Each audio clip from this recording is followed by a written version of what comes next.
चलिए आज सुनते हैं एक बड़ी ही मजेदार कहानी जिसका नाम है गोलू और जादुई लंच बॉक्स। ये कहानी है खाने की, थोड़े से जादू की और एक बहुत ही जरूरी सबक की। देखते हैं इसमें क्या होता है। जरा सोचिए तो, क्या हो अगर किसी के पास एक ऐसा लंच बॉक्स हो जिसका खाना कभी खत्म ही ना हो, जितना मर्जी खाओ और वो फिर से भर जाए। कमाल है ना। हमारी आज की कहानी बस इसी एक जादुई सवाल से शुरू होती है। तो कहानी का हीरो है गोलू, और गोलू को ना बस एक ही चीज से सबसे ज्यादा प्यार था, और वो था खाना। तरह तरह के स्वादिष्ट पकवान, बस यही थी उसकी दुनिया। लेकिन गोलू में एक दिक्कत थी। उसे खाना तो बहुत पसंद था, पर अपना खाना किसी के साथ बांटना ना, बिल्कुल नहीं। और उसकी यही आदत इस कहानी में एक बहुत बड़ा मोड़ लाने वाली थी। तो हुआ यूं कि एक दिन जब गोलू स्कूल जा रहा था, उसे रास्ते में एक चीज मिली। ये कोई मामूली चीज नहीं थी, बल्कि एक चमकचमाता हुआ स्टील का लंच बॉक्स था। बस यहीं से सारा खेल शुरू होता है। जैसे ही गोलू ने उसे खोला ना, अंदर से गर्मा गर्म पूरी और आलू की सब्जी की महक आई। मजा आ गया। उसने पेट भर कर खाया।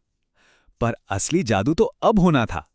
जैसे ही उसने ढक्कन बंद करके दोबारा खोला, अरे डिब्बा इस बार ताजे पराठों से भरा हुआ था। वो तो खाली नहीं हो रहा था। तो भाई, ये जादू देखकर गोलू के मन में सबसे पहले क्या आया होगा? यही कि वाह, अब तो मजे ही मजे हैं। ना किसी से खाना मांगना पड़ेगा और ना ही अपना खाना किसी को देना पड़ेगा। और फिर आया गोलू का असली इम्तिहान। स्कूल में लंच ब्रेक हुआ और उसके कुछ दोस्त अपना टिफिन लाना भूल गए थे। बेचारे सब बहुत भूखे थे और गोलू के पास था वो जादुई लंच बॉक्स।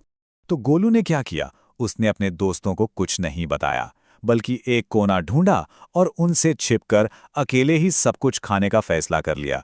सोचा कि सारा का सारा स्वादिष्ट खाना सिर्फ उसी के लिए है। पर क्या उसका यह फैसला सही था? क्या वो जादुई लंच बॉक्स उसे अकेले खाने देता? कहानी का सबसे बड़ा ट्विस्ट तो अब आने वाला था। जैसी उसने अकेले खाने की कोशिश की, कुछ ऐसा हुआ जिसकी उसने कल्पना भी नहीं की थी। जहां गोलू को मजेदार खाने की उम्मीद थी, वहीं जैसे ही उसने पहला निवाला मुंह में रखा, उसका स्वाद एकदम कड़वा हो गया। खाना पत्थर जैसा सख्त हो गया था, जिसे खाया ही नहीं जा सकता था। अपना पसंदीदा खाना ऐसा देखकर गोलू जोर जोर से रोने लगा। उसे कुछ समझ नहीं आ रहा था कि ये क्या हो गया। और तभी उस जादुई लंच बॉक्स के अंदर से एक आवाज आई। उस आवाज ने डिब्बे का राज खोला। उसने कहा, गोलू, मैं हूं बरकत का डिब्बा। बरकत मतलब वो चीज जो बांटने से बढ़ती है। आवाज ने समझाया, अगर तुम अकेले खाओगे तो मैं जहर बन जाऊंगा, और अगर सबके साथ बांटकर खाओगे तो अमृत। बस यही वो पल था जब गोलू को अपनी गलती का एहसास हुआ। उसे समझ आ गया कि असली जादू खाने में नहीं, बल्कि उसे बांटने में है।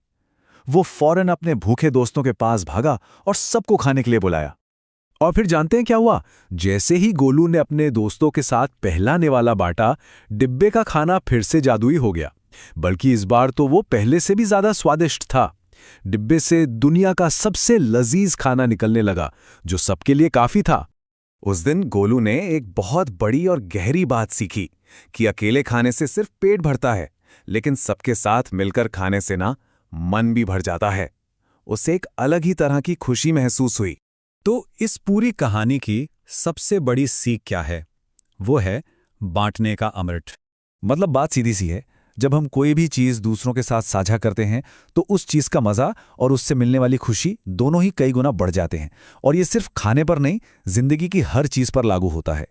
गोलू को तो एक जादुई डिब्बा मिल गया था, पर क्या असल जिंदगी में भी ऐसा ही जादू नहीं होता? जब हम किसी के साथ अपना समय, अपनी कोई चीज या अपनी खुशी बांटते हैं, तो कौन सा नया और खूबसूरत जादू हमारी जिंदगी में होता है? इस पर सोचेगा जरूर।